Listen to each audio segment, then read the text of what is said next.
Recently, I felt like I joined the cool kids on the block when I got myself an M1 Max MacBook Pro, but I still have a 2019 15-inch Intel MacBook Pro. So, how do they compare up against one another, and can I save you some money? Let's find out.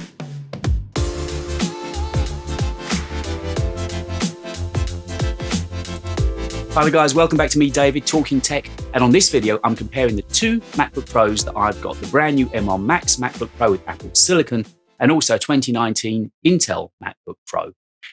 The new Macs are really good, they're fast, they're super efficient, they're quiet, they're everything that you've heard of them, but is it for you? In this video, we're going to go through everything, the audio, the camera, the display, build quality, and decide maybe if you can save yourself a little bit of money, and if all the extra money on the brand new M1 Max MacBook Pro is really worth it in your case. So let's start with the build quality. Two Macs on the desk in front of me, and how do they compare? Well, they look very, very similar. As it happens, both of mine are in silver, so they look even more similar than if one was space grey. So they look good, they feel good, they've got that Mac look to them, they're very Mac-esque, if you know what I mean, on the desk.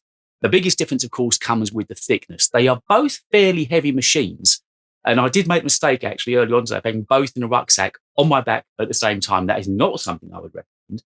But if you're just taking one or the other out with you, don't believe the stories that they're too heavy, too chunky to move around. They're not. They are workhorses. They are production laptops. So they're not like a MacBook Air, and you wouldn't want them to be, but they are still portable. And that was part of the reason, as you know, why I decided to go for a laptop this time, so that I could be portable with the amount of power that's available on the M1 Max MacBook Pro. It means I can do any project, any workflow, anywhere, just by packing that into a bag and going.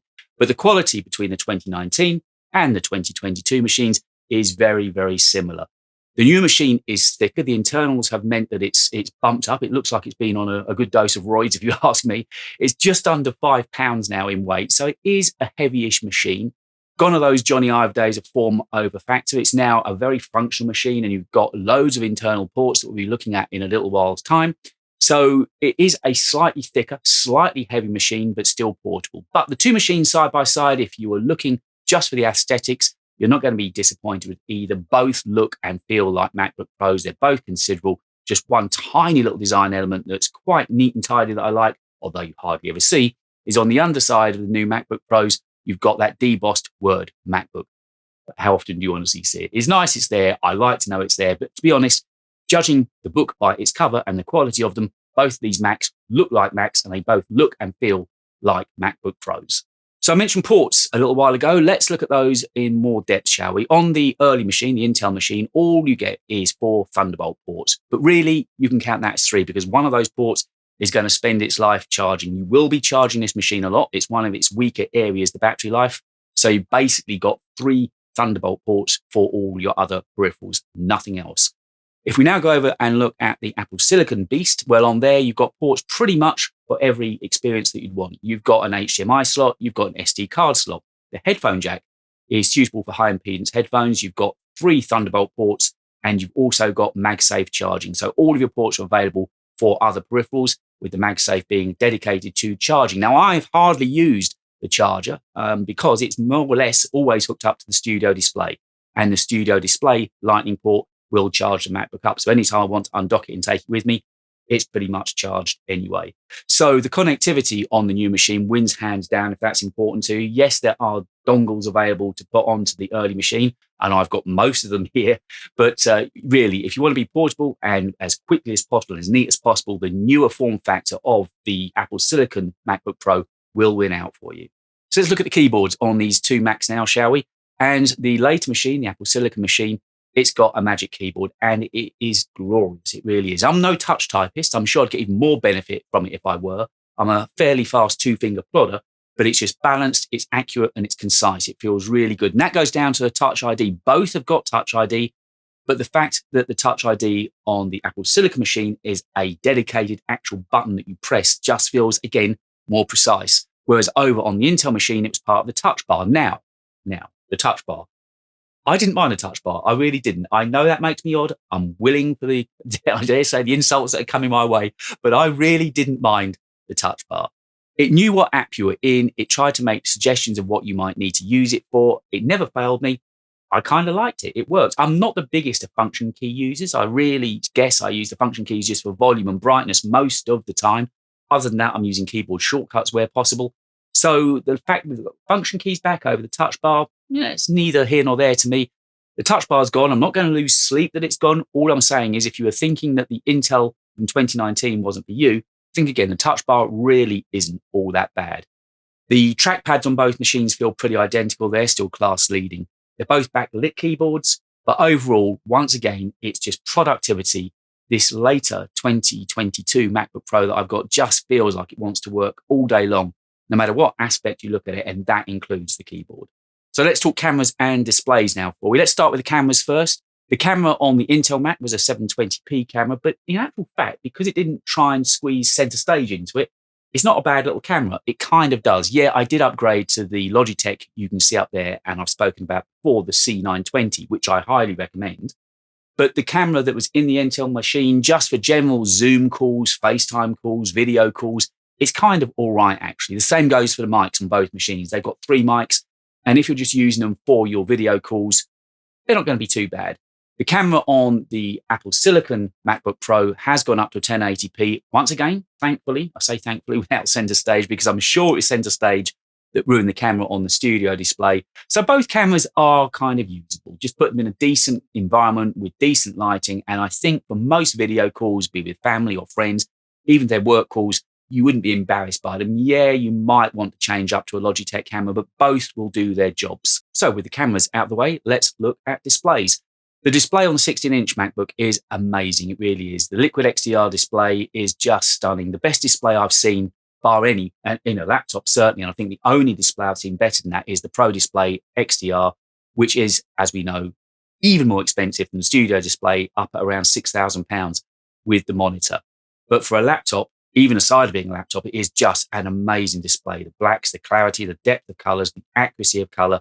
It is an astounding machine. As I mentioned, I always color grade now on the MacBook Pro as opposed to the Studio Display when I'm making these videos. It's that good. I did the teardown last week between the LG 5K Ultrafine monitor, and there's a link to that just up here, alongside my Studio Display. And the best display that was on offer that day was still the 16-inch MacBook Pro. But don't get me wrong, the display on the 15-inch Intel machine is great. And again, we're going to look at value at the end of this video.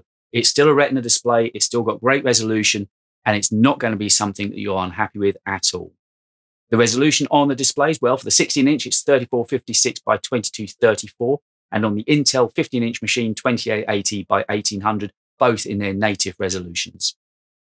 Okay, then, time to talk batteries, charging, performance, whatever you want to call it. And this is one area that the Intel's got to go run and hide. But we're going to talk about value at the end, don't forget. So on the newer, the 16-inch M1 Max MacBook Pro, the battery in general, the charging, the power is everything you've heard of. When I started to use it, I wondered, could it be as good as I'd heard? It truly is. Even if I'm using something like Premiere Pro, which is probably the most intense program that I use, and generally what I'm doing within Premiere Pro is pretty intense as well, I can have a good morning working without the charger. And I mean by morning, 3, maybe even 4 hours of editing, grading, working on videos without thinking of charging. It is everything you've heard it. What they've done with Apple Silicon inside these laptops has just changed laptop computing, full stop. You don't think about charging. Certainly, if I'm having a more routine day, maybe say I've just got InDesign open or a bit of like Photoshop, and then I was doing general admin work, I wouldn't think of taking the charger with me. I've got that much confidence in it. It is stunning. Now, sadly, probably the worst area of the Intel MacBook Pro that I've got is the heat, the fans, and the battery. If I wanted to open up Audition or Premiere Pro, I'd be lucky to get about an hour and a half out of it, I reckon, before I begin looking at the battery icon at the top with a little bit of battery anxiety. It's not good. It really isn't. The fans kick in all of the time, even on menial tasks. The fans be kicking in. They run hot the whole time. They are just not good machines when it comes to efficiency. What Apple have done with Apple Silicon, and this is only the M1, I think it's only going to get better surely with the M2 that we might be seeing the first iteration of WWDC next week. Things are only going to get better. So if battery life, longevity, and working away from PowerPoints is a main concern for you, then clearly the money on the Apple Silicon machine is going to be important for you, but it is a princely sum that you're paying for. So just look at what you're going to be using your MacBook Pro for day to day and whether you need that extra resource of power that goes with it or not, because If you can do without it and you don't mind plugging into a wall, or you're working, say, at a coffee shop that's got a PowerPoint close to hand, don't let that be the sole guiding factor behind choosing the later machine. Honestly, this Intel machine really isn't all that bad. Audio time now, and the audio on both machines is more than passable. Mac and the MacBook Pro range of computers have been really good on audio for the last 3 or 4 years. They both got 6-speaker configs, and it shows, yes, the newer machine is slightly better. There's slight more clarity to it. There's a little bit more air and space in there. Not a lot, but a little bit. That clearly helps. But both machines, just for daily content, are good machines. You're not going to be needing to spend more money or also waste your desk space on getting speakers hooked up to these anytime soon. Honestly, if you're just listening to, say, your Spotify playlists or to podcasts, both of these machines will do you proud. They're good. They've got reasonably nice mids. They're fairly clear. They're not overly bassy, and I find a very heavy bass quite tiring during the day. Both of these are easy to listen to. So the audio is side by side. I covered the mics earlier on. As long as you're not thinking of recording a podcast on the mics, then these mics will work just well enough for you as well. So the audio, be it on the Intel machine or on the Apple Silicon machine, is really good. There's not really much to choose on. So it comes down to now, which one is for you and what should you choose? So what do you use your Mac for? That's the important thing to consider here. Cost-wise, I spent around about £3,500 on a very well-spec'd M1 Max MacBook Pro, but it is still £3,500, and that is an awful lot of money. Looking on eBay, I saw the MacBook Pro here that I've got, the Intel version, for around about £1,100 to £1,500. That's somewhere around about £2,500 to £2,500 of saving. That is a lot of money. You could get yourself a studio display to go along with it and still have money left over at that price. Now, let's not forget, don't get caught up in the emperor's clothing here. Yes, the brand new Apple Silicon MacBook Pro is fantastic, but my use case might not be yours. I use it quite heavily for Premiere Pro in these videos, for audios for my podcasts, for the thumbnails. I use Photoshop. So I use it quite intensely, quite heavily. That might not be the same for you. And don't forget, with the 2019 Intel MacBook Pro that I've got here, it was doing all of that before I bought this machine. It was editing video, albeit not quite as quickly. It was making the thumbnails in Photoshop. It was editing podcasts. I even broadcast radio from it.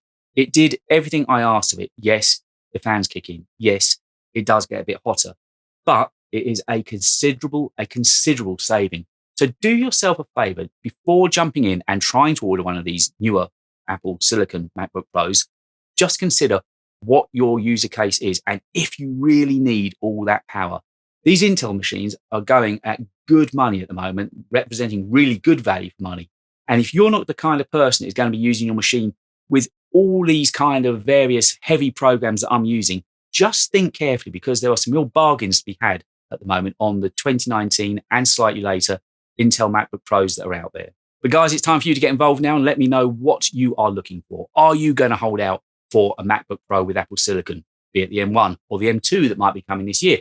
Maybe the MacBook Air, if that comes at WWDC with M2 in it, would that be enough for you? Or, having watched this video, are you going to go and check out eBay and some of the other auction sites and see if you can get yourself a 2019 or 2020 Intel MacBook Pro? They are good machines. Yes, they've got their drawbacks. They don't hold their charge very well. They are a bit hotter. They do make some noise, but they are still good production machines. So get involved. Let me know in the comments underneath the video what you use your MacBook Pro for. And I'd love to know what kind of user instances, how do you produce? What creativity do you work with on your MacBook Pros? Let me know. If you've enjoyed watching this video, well, stick around, because in just a few moments, you can have a look at the first 5 apps that I put onto my new MacBook just a few short weeks ago. I'll see you next time.